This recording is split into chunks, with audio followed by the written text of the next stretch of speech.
एक बार की बात है, एक गांव में लोग एक भूत के खौफ से बहुत ज्यादा त्रस्त थे। सब लोग रात को सो रहे थे कि एकदम से मोहन के घर से चिल्लाने की आवाजें आने लगी और गांव के सभी लोग धीरे धीरे उसके घर के पास इकट्ठे हो गए। इधर गांव की मुखिया जी ने इंस्पेक्टर टोंडे को भी बुला लिया था। वो भी मौके पर पहुंच गए। क्या हुआ मोहन? है तुम्हारे घर से इतना चिल्लाने की आवाजें क्यों आ रही थी भाई? सारा डाका डाला इंस्पेक्टर टोंडे के एरिया में डाका। मोहन भैया आज चिंता नहीं, सारा छोड़ेगा नहीं चोर को। तने पूरा घटनाक्रम बताइए। क्या बताऊं भैया, बेटी की शादी के लिए कुछ पैसे जमा कर रहा था, लेकिन वो भूत आज हमारे घर आया और सब सामान और पैसा चोरी करके ले गया। अब मैं क्या करूंगा? मेरी बेटी की शादी कैसे होगी? मेरा तो सब लूट गया भैया, हम तो बर्बाद हो गए। लोगों ने उसे सांत्वना दी। भैया सब ठीक हो जाएगा, है ऊपर वाला सब ठीक करेगा भैया। है भूत? अरे दादा, हमको साला भूत से बहुत डर लगता है। बाकी वो भूतवा हमारे चंगुल से बचेगा नहीं। अब घर तो पहुँचेंगे उसको हम। हाँ बता रहे। अगले दिन राजू के घर से ऐसे ही चीखने की आवाजें आने लगी। गांव के सब लोग फिर इकट्ठे हो गए। गांव वाले डरते हुए, क्या हुआ राजू भाई? क्या बताऊं दादा, आज फिर वो भूत आया और हमारे घर से सब सामान और रुपए ले गया। बेटे को गांव से बाहर शहर पढ़ने के लिए एक पाई जमा की थी।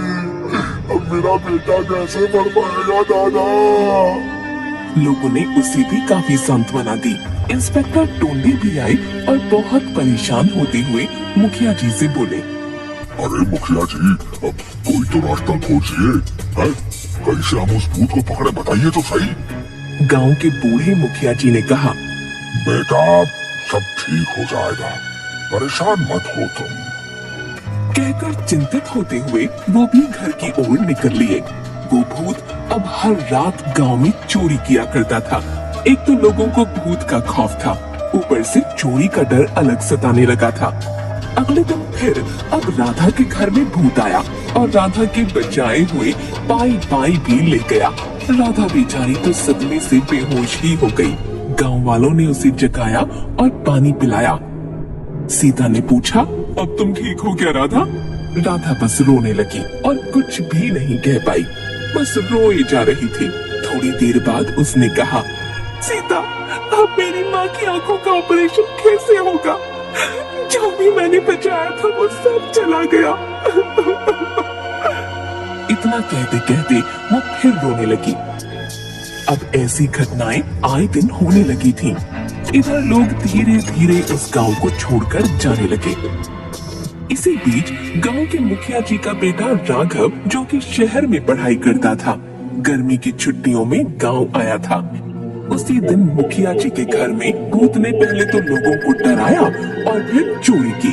और एक बार फिर से पूरे गांव में हड़कंप मच गया कि जब मुखिया जी का घर ही अब सुरक्षित नहीं है तो किसी और की तो क्या ही बिसात। अब सब पूरी तरह से डर चुके थे, लेकिन राघव बहुत समझदार था।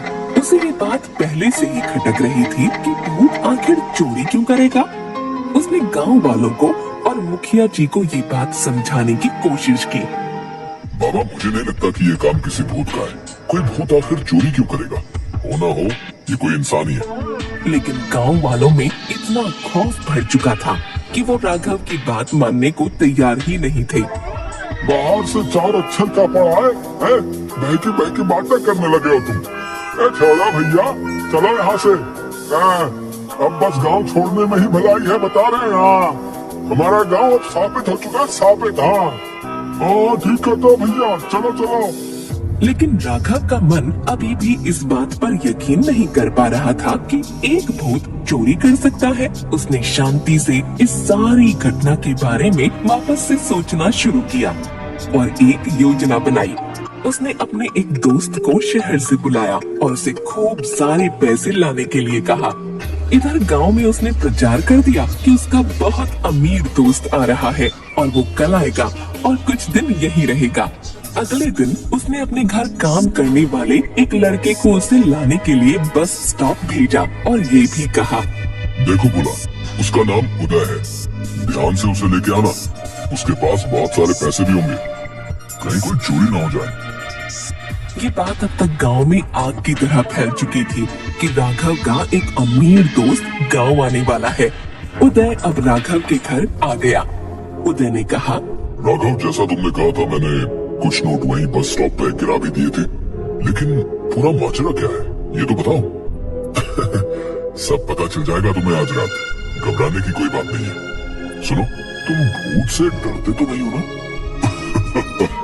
क्या बात करते हो भाई, है? भूत वूत कुछ नहीं होता, चलो मिल लेंगे भूत से भी, हाँ? और दोनों हंसने लगे। राघव को बस अब आज रात का इंतजार था।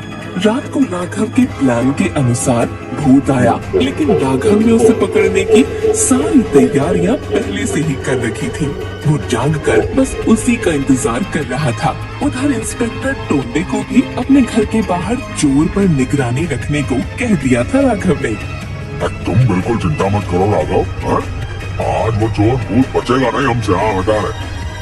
इंस्पेक्टर टोंडे बाहर भूत का इंतजार करते हुए जय हनुमान ज्ञान गुण सागर, जय कपीश तुम्ही लोक उजागर का जाप कर रहा था। जय हनुमान ज्ञान गुण सागर, जय कपीश तिहु लोक उजागर, जय हनुमान ज्ञान गुण सागर, जय कपीश तिहु लोक उजागर।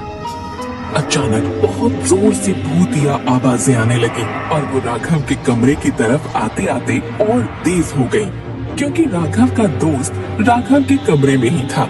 इधर राघव और उदय ने डरने का नाटक किया और चिल्लाने लगे। अब एकदम से किसी इंसान के चिल्लाने की आवाजें आने लगी। अरे मर गया रे, कोई तो बचाओ, अरे मर गया रे, मेरा पैर, अरे बचाओ रे। तभी राघव ने रूम की लाइट्स ऑन की और भूत का पैर चूहे पकड़ने वाले ट्रैप में फंस चुका था और वो जोर जोर से चिल्ला रहा था। इधर राघव और उदय हंस रहे थे। उधर पूरे गांव के लोग भूतिया आवाजें सुनकर वहां इकट्ठे हो चुके थे और सभी भूत को चिल्लाते हुए देखकर हैरान थे। तब राघव ने उस भूत के ऊपर पानी भरी हुई बाल्टी से एक बाल्टी पानी फेंका और भूत अपने असली रूप में आ गया। वो और कोई नहीं बल्कि गांव का सबसे बड़ा चोर गुड्डन निकला। मुझे माफ करना मालिक है, अब ऐसी गलती नहीं करूंगा, मैं कभी किसी को नहीं डराऊंगा, मैं कभी चोरी नहीं करूंगा, सबका पैसा वापस कर दूंगा, मुझे छोड़ दो, मुझे बख्श दो, मारो मत मारो। चोर बहुत गिड़गिड़ाने लगा, लेकिन गांव वालों ने उसकी एक न सुनी और उसे खूब पीटा। इधर राघव ने इंस्पेक्टर टोंडे को भी अंदर बुलाया। बोले थे ना, हमारे चंगुल से बचना नामुमकिन है? आओ, अब जेल की हवा खाओ, सब भूत उतार देंगे आज हम तुम्हारा रे। चोर से जब इंस्पेक्टर टोंडे ने पूछा कि वो ऐसा कैसे करता था, तो चोर ने कहा, साहब, मुझे एक पाउडर हाथ लग गया था जिससे कोई भी इंसान अदृश्य हो सकता था और बस मैंने उसी का फायदा उठाया और चोरी करने लगा। चलो अब हम गायब करते हैं तुमको, चलो। और इस तरह राघव की सूझबूझ से भूत चोर पकड़ा गया और गांव के लोग अब वापस खुशी खुशी रहने लगे। चोर ने जहाँ जहाँ पैसे छुपाए थे सबका पता बता दिया और सबके पैसे भी वापस मिल चुके थे।